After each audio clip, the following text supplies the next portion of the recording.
യമനിൽ Malayali nurse നിമിഷപ്രിയയ്ക്ക് 2025 July 16 വിധിച്ച വധശിക്ഷ ഇപ്പോൾ മാറ്റിവെച്ചിരിക്കുകയാണ്. എന്നാൽ കൊല്ലപ്പെട്ട തലാൽ അബ്ദു മഹദിയുടെ കുടുംബം അവരുടെ നിലപാട് ഉറച്ചതാണ്.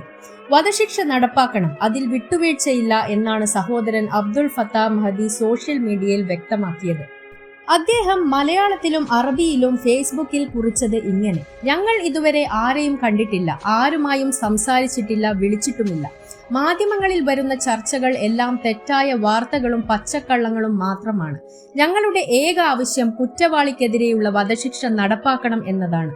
അബ്ദുൾ ഫത്താഹ് ഇന്ത്യൻ മീഡിയയെ വിമർശിക്കുകയും ചെയ്തു. നിമിഷപ്രിയയെ കുറ്റവാളിയാക്കുന്നതിനു പകരം ഒരു പാവമായി ചിത്രീകരിക്കുന്ന ശ്രമങ്ങൾക്കാണ് അദ്ദേഹം കുറ്റപ്പെടുത്തിയത്. മാധ്യമങ്ങളുടെ പ്രചാരണം സത്യത്തെ മാറ്റുകയില്ല, മറിച്ച് ഞങ്ങളുടെ നിലപാട് കൂടുതൽ ഉറപ്പിക്കുന്നതാണ്. ഈ കേസിൽ ദൈവത്തിന്റെ നീതി നടപ്പാക്കണമെന്ന് ഞങ്ങൾ ആവശ്യപ്പെടുന്നു, അദ്ദേഹം കൂട്ടിച്ചേർത്തു. വധശിക്ഷ നടപ്പാക്കുന്നതുവരെ ഞങ്ങൾ നടപടി പിന്തുടരും എന്ന് അബ്ദുൾ ഫത്താഹ് വ്യക്തമാക്കി. ഇനി യഥാർത്ഥത്തിൽ ആരാണ് ഈ നിമിഷപ്രിയ? എങ്ങനെയാണ് അവർ ഒരു കുറ്റവാളിയായത്? എങ്ങനെയാണ് അവർ വധശിക്ഷയ്ക്ക് വിധിക്കപ്പെട്ടത്? ദയാധനം അഥവാ ബ്ലഡ് മണി നൽകിയിട്ടും അവരെ എന്തുകൊണ്ട് തിരിച്ചു കൊണ്ടുവരാൻ പറ്റുന്നില്ല? കേന്ദ്ര സർക്കാർ ഇടപെട്ടിട്ട് പോലും അവരെ സഹായിക്കാനാകുന്നില്ല. ഇതിന്റെയൊക്കെ ഉത്തരമാണ് ഈ വീഡിയോയിലൂടെ ഇന്ന് നിങ്ങൾ അറിയാൻ പോകുന്നത്. കഥ തുടങ്ങുന്നത് ഇങ്ങനെയാണ്. 1989 കേരളത്തിലെ പാലക്കാട് ജില്ലയിലെ ചെറിയ ഗ്രാമമായ കൊല്ലങ്കോടായിരുന്നു നിമിഷപ്രിയയുടെ ജനനം. സാധാരണ കുടുംബത്തിലായിരുന്നു അവൾ വളർന്നത്.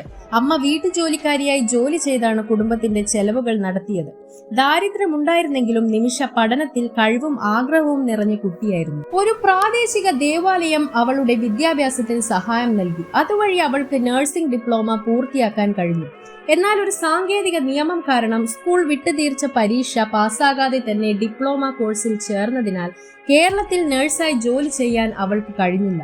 കുടുംബത്തെ ദാരിദ്ര്യത്തിൽ നിന്ന് ഉയർത്തണമെന്നുറച്ച് അവൾ വിദേശത്തേക്ക് അവസരങ്ങൾ തേടി. 2008 വെറും 19-ാം വയസ്സിൽ യമനിലെ തലസ്ഥാനമായ സനായിൽ ഒരു സർക്കാർ ആശുപത്രിയിൽ അവൾക്ക് നഴ്സിംഗ് ജോലി ലഭിച്ചു.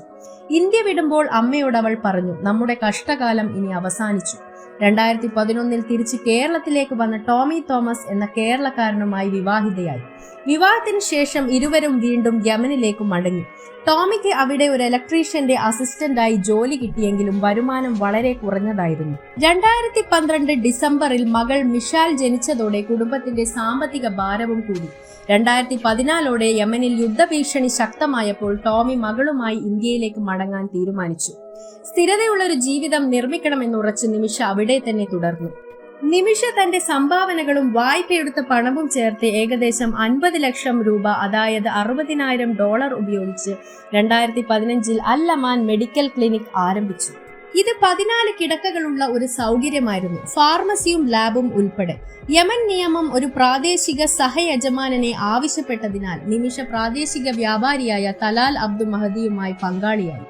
ആദ്യ നാളുകളിൽ മഹദി വളരെ സഹായകരനായി തോന്നി.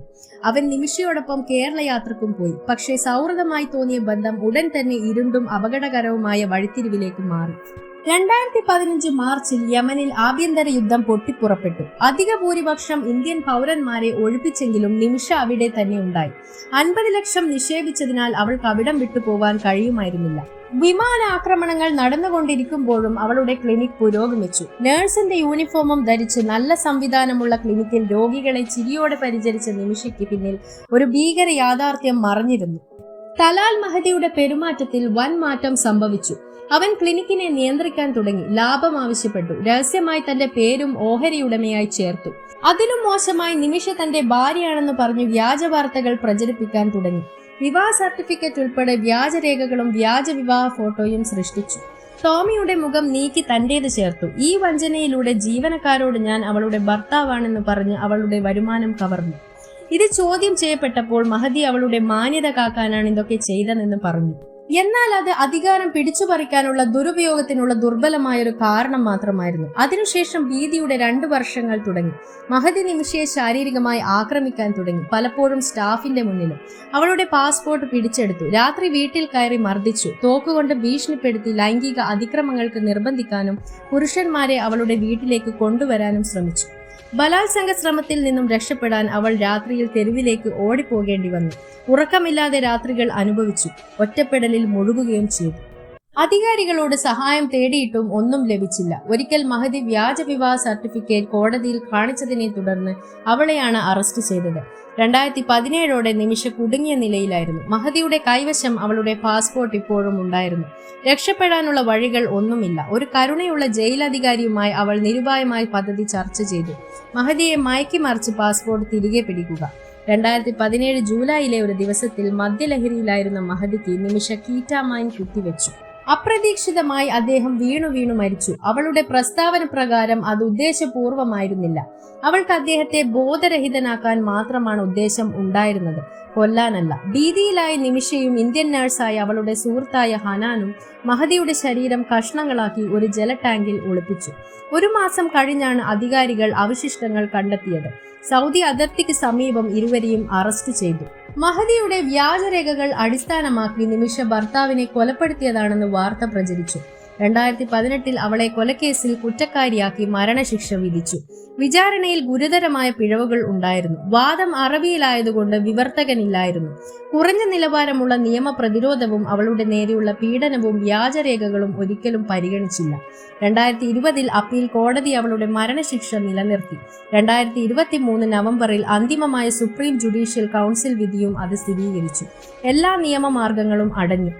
ഇന്ത്യൻ സർക്കാർ സഹായിക്കാൻ ഒരു അഭിഭാഷകനെ അയച്ചുവെങ്കിലും COVID-19 യാത്രാ നിയന്ത്രണങ്ങൾ കാരണം കാര്യമായ ഇടപെടൽ വൈകി. നിമിഷ മരണശിക്ഷ തടവറയിൽ വധശിക്ഷ കാത്തുകൊണ്ട് തുടർന്നു. ശരീഅത്ത് നിയമപ്രകാരം ഇരയുടെ കുടുംബത്തിന് വധശിക്ഷയ്ക്കു പകരം ദിയ, രക്തപ്പണം അഥവാ ബ്ലഡ് മണി സ്വീകരിക്കാൻ അവകാശമുണ്ട്. നിമിഷയുടെ അനുയായികൾ അവളെ മാപ്പ് വാങ്ങിക്കൊടുക്കാൻ ഫണ്ടുകൾ സമാഹരിക്കാൻ ശ്രമങ്ങൾ തുടങ്ങി. കാലങ്ങളായി അവർ $58,000 സമാഹരിച്ചു. ഒരു കാലത്ത് ഓഫറുകൾ 11 കോടി, ഏകദേശം $1.3 മില്യൺ വരെ എത്തി. എന്നാൽ ഇരയായ മഹദിയുടെ കുടുംബം, പ്രത്യേകിച്ച് സഹോദരൻ, ഏത് തരത്തിലുള്ള നഷ്ടപരിഹാരവും നിരസിച്ച് കിസാസ് അഥവാ വധശിക്ഷ ആവശ്യപ്പെട്ടു.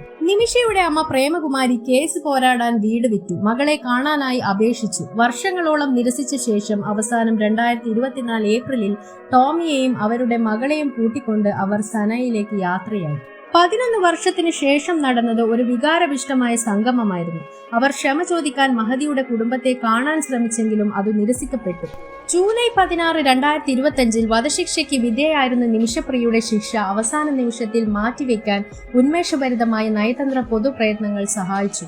ഇന്ത്യയിലെ പ്രമുഖ ഇസ്ലാമിക് മതപണ്ഡിതനും യമൻ ഇടനിലക്കാരും ഈ മാറ്റിവെപ്പിൽ നിർണായക പങ്കുവഹിച്ചു. ഇതിനിടെ ഇന്ത്യയുടെ സുപ്രീം കോടതി കേസിനെ ശ്രദ്ധയിൽ വെച്ച് സർക്കാർ സാധ്യമായ എല്ലാ നടപടികളും സ്വീകരിക്കണമെന്ന് നിർദ്ദേശിച്ചു.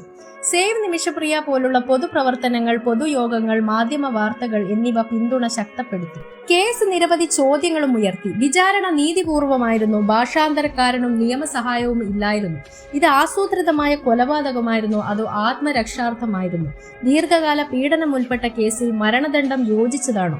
ഒരു അമ്മയെ വധിക്കുമ്പോൾ അവളെ പീഡിപ്പിച്ചവൻ ഓർമ്മയിൽ സ്വതന്ത്രനായി നടക്കുന്നത് നീതിയാണോ?